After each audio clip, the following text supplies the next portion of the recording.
Hi guys, welcome back. This would be our lecture 2 in the pediatric series, and some of the topics we will cover today in this video include general rules, primary teeth anatomy, and anomalies of eruption. So let's begin. So some of the general features of primary teeth which we should know about are starting from the basics. There are 20 deciduous teeth which start from tooth A to tooth T. So the way I remember is AJ, KT. So AJ is going to be for the top, the first tooths being A, and J being the ending on the upper left side.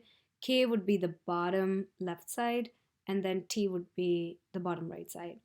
And then deciduous teeth are shorter than the permanent teeth, and deciduous teeth crown are shorter incisor-cervically, meaning like this, compared to the crown to root ratio of the permanent teeth. So they're just shorter in